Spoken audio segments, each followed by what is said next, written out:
He spent 5 years dreaming of this moment.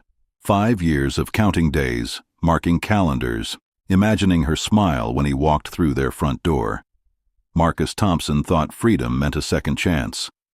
But just 3 days after walking out of Riverside State Prison, his wife Rebecca filed for divorce. And 12 hours after those papers were signed, he was dead. Blood pooled around his body in their kitchen. A wedding photo shattered on the floor beside him. The man who survived 5 years behind bars couldn't survive 3 days of freedom. What Rebecca discovered about her husband during those 72 hours was darker than anyone could have imagined. What she found hidden in their own home would not only destroy their marriage, but lead to a murder that shocked their entire community. Tonight, you'll discover the truth about what really happened in those final 3 days, and why sometimes the people closest to us are hiding the most dangerous secrets. Before we go deeper, let us know in the comments where you're watching from. We'd love to hear from you. And don't forget to hit that subscribe button so you never miss any of our upcoming videos. This is the story of Marcus Thompson, a 34-year-old construction worker who walked out of prison on a Tuesday morning in March, full of hope for rebuilding his life. This is also the story of Rebecca Thompson, his wife of 8 years, who waited 5 long years for his return, only to file divorce papers 3 days later. And this is the story of Detective Sarah Martinez, who would uncover a web of lies, betrayal, and secrets that turned a homecoming into a homicide. But tonight, we're going to answer the questions that kept this small Ohio town talking for months. Why did Rebecca really leave him after waiting so long? Who killed Marcus Thompson in his own kitchen that Friday night? Was it Rebecca, seeking freedom from a marriage that had become a prison? Was it someone from Marcus's past, settling an old score? Or was it something else entirely, something that would shock even seasoned detectives? And what was the discovery that changed everything about this case, turning victims into suspects and suspects into victims? The answers will surprise you, but first, you need to understand how this tragic story began. To understand what happened in those 3 deadly days, we need to go back 5 years to when Marcus Thompson was first sentenced to prison. It wasn't a violent crime that put him behind bars, but embezzlement from the construction company where he worked as a site manager. Marcus had been stealing money for months, small amounts at first, then larger sums. When the FBI investigation concluded, over $180,000 was missing from company accounts. During his trial, Marcus maintained his innocence, claiming he was framed by his business partner, but the evidence was overwhelming, and he was sentenced to 5 years in state prison. Rebecca stood by him throughout the trial, visiting every week, writing letters daily, and managing their small suburban home alone. Friends remember her dedication during those years. She never missed a visit, recalls neighbor Janet Phillips. Rain or shine, every Sunday morning, Rebecca would drive 2 hours to see Marcus. She really believed in him. But prison changes people, and the Marcus who entered Riverside State Prison wasn't the same man who would walk out 5 years later. During his incarceration, Marcus became obsessed with fitness, spending hours in the prison gym, building muscle and learning martial arts from other inmates. He also became increasingly paranoid, writing letters to Rebecca about surveillance cameras and hidden microphones in their conversations. Some letters mentioned violent fantasies about getting revenge on those who had wronged him. Rebecca never mentioned these troubling letters to anyone, not even to her closest friends. She kept them hidden in a shoebox under their bed, a secret that would later become crucial evidence. Meanwhile, Rebecca struggled to maintain their home and their relationship. She worked double shifts at the local diner, sent money to Marcus's commissary account, and defended him to neighbors who whispered about her loyalty to a convicted criminal.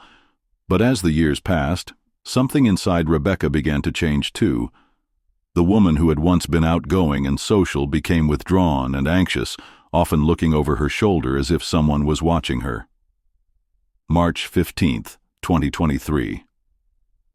After 1,126 days behind bars, Marcus Thompson walked out of Riverside State Prison carrying a single duffel bag and wearing the same clothes he had worn to his sentencing 5 years earlier. Rebecca was waiting in the parking lot, her hands shaking as she gripped the steering wheel. The reunion was awkward, nothing like the passionate embrace she had imagined during all those lonely nights. Marcus seemed different, larger, more intense, his eyes constantly scanning their surroundings. The drive home was mostly silent, filled with the weight of 5 years of separation and unspoken tensions. That first night, Tuesday, March 15th, they tried to recapture their old life. Rebecca had prepared Marcus's favorite dinner, cleaned the house from top to bottom, and even bought new clothes in his size. But something felt wrong. Marcus complained that the food tasted strange, that the neighbors were watching the house, that someone had been going through his belongings while he was away. He spent hours checking locks, testing windows, and examining every room as if searching for hidden threats. Wednesday, March 16th, brought even stranger behavior. Marcus refused to leave the house, claiming people were following him. He accused Rebecca of throwing away important items while he was in prison, demanding to know where she had put his insurance papers and backup files. Rebecca had no idea what he was talking about. She had saved everything, every photo, every document, every memento of their life together, but Marcus became increasingly agitated, tearing through closets and drawers, searching for something that seemed to exist only in his mind. That evening, Rebecca called her sister Linda, whispering into the phone while Marcus was in the shower. "He's not the same person," she said. "He's scaring me, Linda. I don't know what to do." Linda advised her to give him time to adjust, but Rebecca's instincts were screaming that something was terribly wrong. She stayed awake that night, listening to Marcus mutter in his sleep, talking about hidden cameras and people who were coming for him. Thursday, March 17th, was the day everything changed. While Marcus was in the garage, supposedly organizing his tools, Rebecca decided to clean their bedroom thoroughly. She wanted to surprise him, to show that she was committed to making their reunion work. But when she moved their bed to vacuum underneath, she found something that made her blood run cold. Hidden beneath the bed frame, taped to the wooden slats, were dozens of letters, not the love letters she had sent to him in prison, but letters he had written, but never sent. Letters filled with detailed plans for revenge against his former business partner, the judge who sentenced him, and even Rebecca herself. One letter described how he planned to make Rebecca pay for abandoning him during his weakest moments. Another outlined a detailed plan to burn down his former workplace and kill his old boss. The most chilling letter was dated just 2 weeks before his release, describing how he had learned things in prison that would help him take care of loose ends. Rebecca's hands trembled as she read page after page of violent fantasies, paranoid accusations, and detailed revenge plots. This wasn't the man she had married, the gentle construction worker who used to bring her flowers every Friday. This was someone else entirely, someone dangerous. She carefully photographed each letter with her phone, then placed them back exactly where she had found them. That afternoon, while Marcus was still in the garage, Rebecca drove to a lawyer's office downtown and filed for divorce.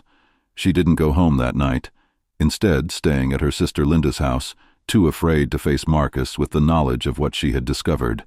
Friday, March 18th, would be the last day of Marcus Thompson's life, but no one knew it yet.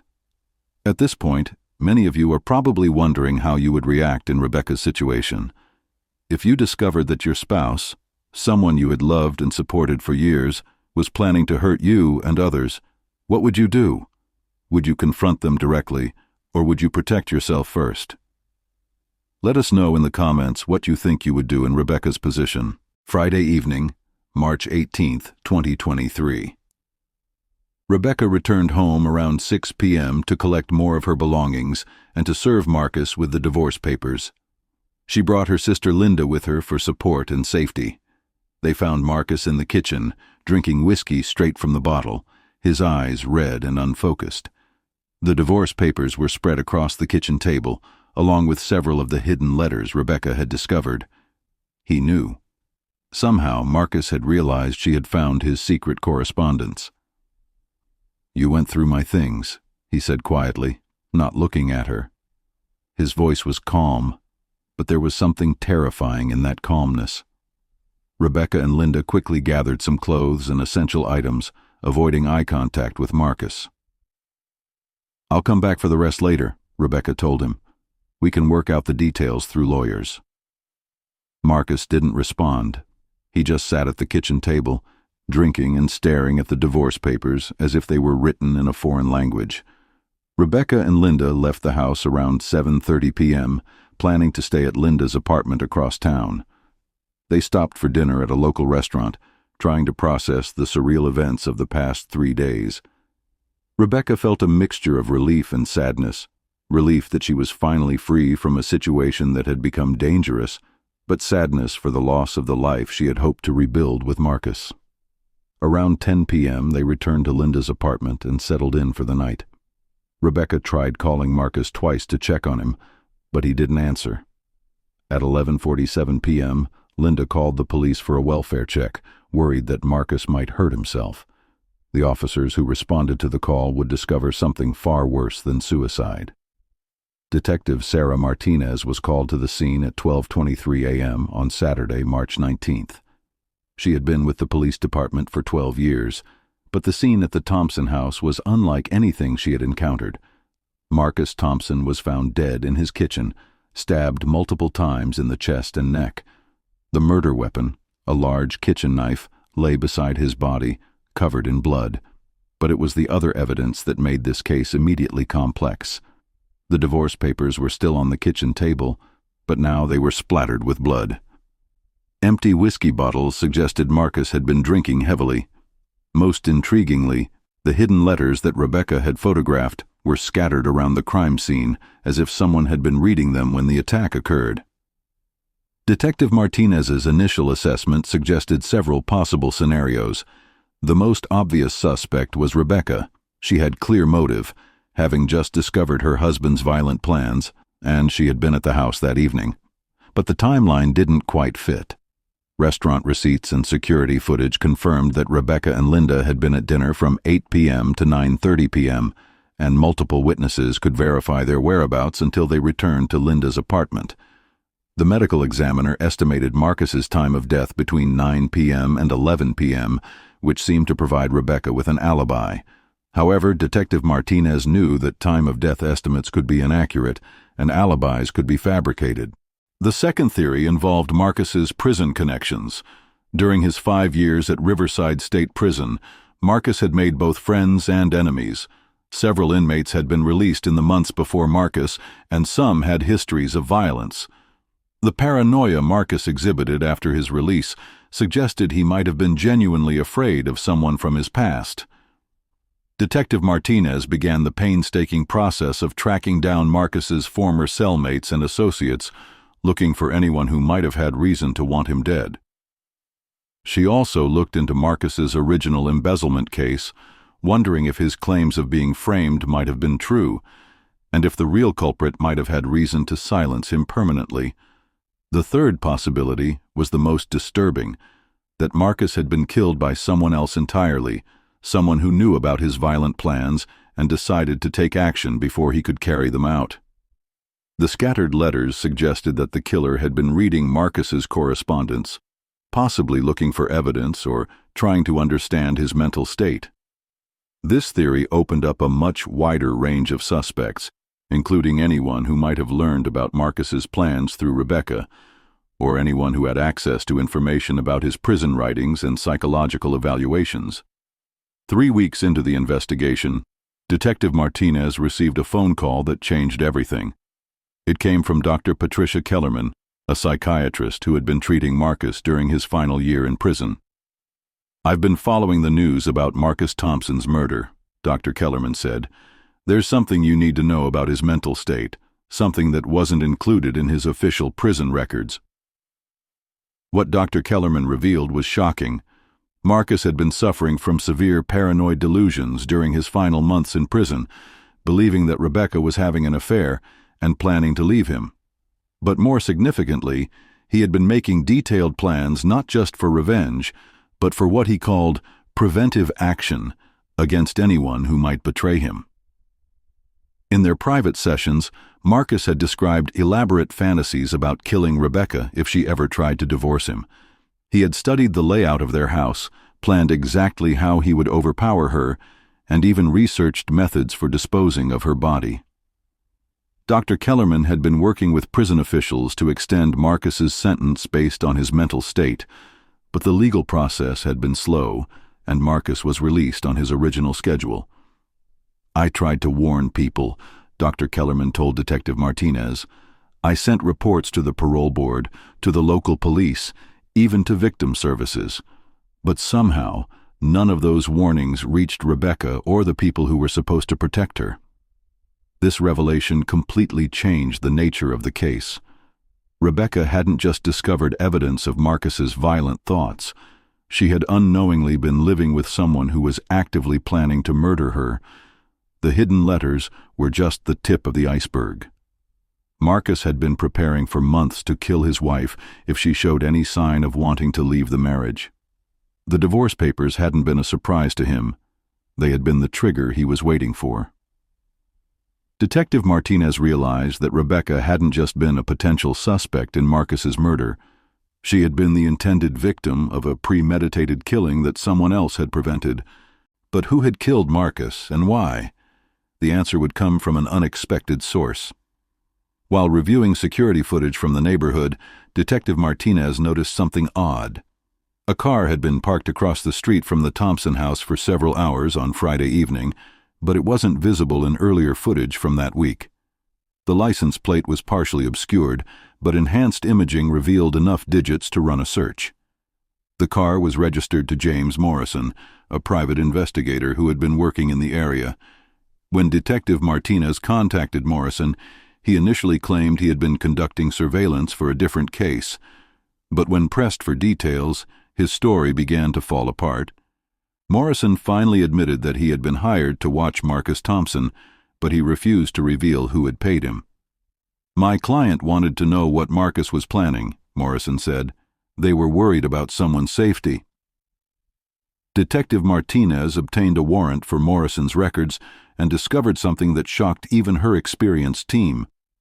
Morrison had been hired not by Rebecca or her family, but by someone from Marcus's past, someone who had been monitoring his letters, his psychological evaluations, and his release date. Someone who knew exactly how dangerous Marcus had become and decided to take action before he could hurt anyone. The identity of Morrison's client would lead to the most surprising twist in this already complex case. But before we reveal who really killed Marcus Thompson and why, consider this. If you knew someone was planning to commit murder and the system had failed to stop them, what would you do? Would you alert the potential victims and hope they could protect themselves? Would you trust the police to handle the situation? Or would you take matters into your own hands? These are the questions that haunted everyone involved in this case, and the answers aren't as clear as they might seem. The name in James Morrison's client files was one that Detective Martinez had seen before, buried in the paperwork from Marcus's original embezzlement case 5 years earlier. David Chen had been Marcus's business partner at the construction company, the man Marcus had accused of framing him for the theft. But as Detective Martinez dug deeper into Chen's background, she discovered something that had been overlooked during the original investigation. Chen hadn't just been Marcus's business partner. He had been his best friend since college, the best man at Marcus and Rebecca's wedding, and someone who had genuinely tried to help Marcus when the embezzlement was first discovered. When Detective Martinez interviewed Chen, he broke down completely. The story he told was heartbreaking and terrifying. Marcus had indeed been embezzling money from their company, but not for the reasons everyone assumed. Marcus had been sending the money to a gambling organization that had threatened to kill both him and Rebecca if he didn't pay his debts. When Chen discovered what was happening, he had tried to help Marcus find a legal solution.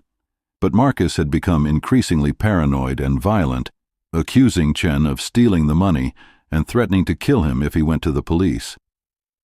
Chen had been forced to cooperate with the FBI investigation to protect himself and others, knowing that Marcus would go to prison, but hoping that the time away would help him get the psychological treatment he needed. During Marcus's incarceration, Chen had tried to monitor his condition through contacts in the prison system. He had learned about Marcus's violent fantasies, his detailed murder plans, and his obsession with revenge. When Dr. Kellerman's warnings were ignored by the parole system, Chen realized that Rebecca's life was in immediate danger. He hired private investigator Morrison to watch Marcus after his release, hoping to gather evidence that could be used to have him committed or rearrested. But when Chen learned about the divorce papers and Marcus's state of mind on Friday evening, he realized that Rebecca might not survive the night. "I went to the house to try to talk to him," Chen told Detective Martinez through tears. "I thought maybe I could reason with him, convince him to get help. But when I got there, he was drunk and holding a knife, talking about how Rebecca had to pay for betraying him. He showed me the letters she had found, talking about how he was going to find her and make her suffer. I realized that if I left that house, Rebecca would be dead before morning." What happened next was a struggle between two former friends, one trying to prevent a murder, the other determined to commit one. Marcus attacked Chen with the knife, but Chen was younger and sober. In the fight that followed, Chen managed to turn the weapon on Marcus, stabbing him multiple times in what he claimed was self-defense. Chen had left the scene in panic, not calling the police because he knew how the situation would look. A man with a clear motive, protecting his reputation from Marcus's accusations, found at the scene of his former partner's murder. He had hoped that the evidence would point towards suicide or an unknown attacker, never imagining that his surveillance of Marcus would eventually lead police back to him. The physical evidence supported Chen's story. Marcus's fingerprints were on the knife handle, consistent with him wielding it first. Chen's defensive wounds and the pattern of blood spatter supported his claim of self-defense. Most importantly, the timeline matched perfectly with Marcus's stated intentions and the threat he posed to Rebecca. But perhaps the most compelling evidence was what investigators found in Marcus's bedroom that Chen couldn't have known about.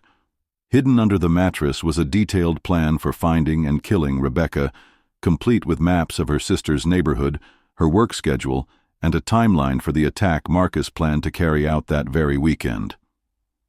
Chen hadn't just prevented his own murder that night. He had unknowingly saved Rebecca's life, and possibly the lives of others Marcus had targeted for revenge. David Chen was ultimately charged with voluntary manslaughter rather than murder, acknowledging that while he had killed Marcus Thompson, he had done so to prevent an imminent threat to multiple lives. He pleaded guilty and received a sentence of 8 years in prison with the possibility of parole in 4. The judge who sentenced him called it one of the most difficult cases she had ever presided over, acknowledging that Chen's actions, while legally wrong, had prevented a tragedy of much greater magnitude. Rebecca Thompson, who had been prepared to testify about the threats she faced, instead found herself grieving for the husband she had lost twice, once to prison and paranoia, and again to violence.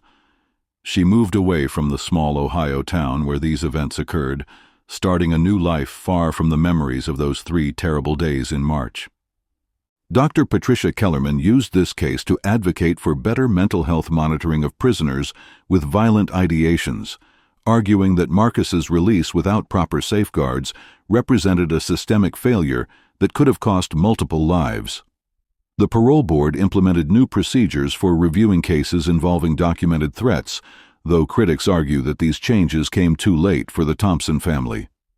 Detective Sarah Martinez, who solved this complex case, reflected on how easily things could have gone differently.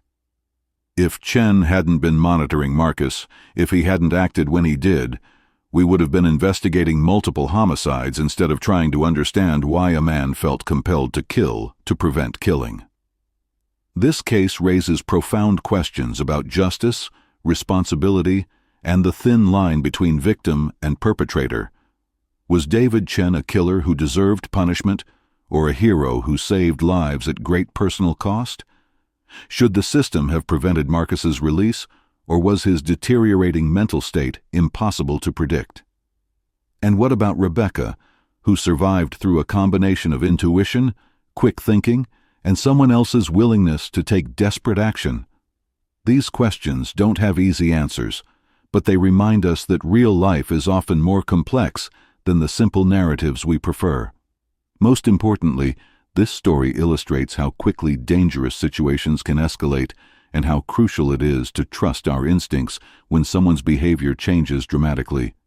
Rebecca's decision to leave her home when she felt unsafe, even after waiting 5 years for her husband's return, may have saved her life. Sometimes the people we love most can become the people we should fear most, and recognizing that change before it's too late can mean the difference between life and death. What do you think about David Chen's actions that night? Was he justified in using lethal force to prevent what seemed like inevitable violence against innocent people? Should the system bear responsibility for releasing someone with documented violent plans? And how do you think you would react if you discovered that someone you loved was planning to hurt you or others? These are difficult questions, but they're worth considering, because situations like this, while rare, can happen to anyone. Share your thoughts in the comments below. We read every single one and learn from your perspectives. And if this case shocked you as much as it shocked the investigators who worked on it, wait until you see what we're covering next week. Another case of hidden secrets, another family torn apart by violence, and another twist that will leave you questioning everything you thought you knew about the people closest to us. Make sure you're subscribed so you don't miss it.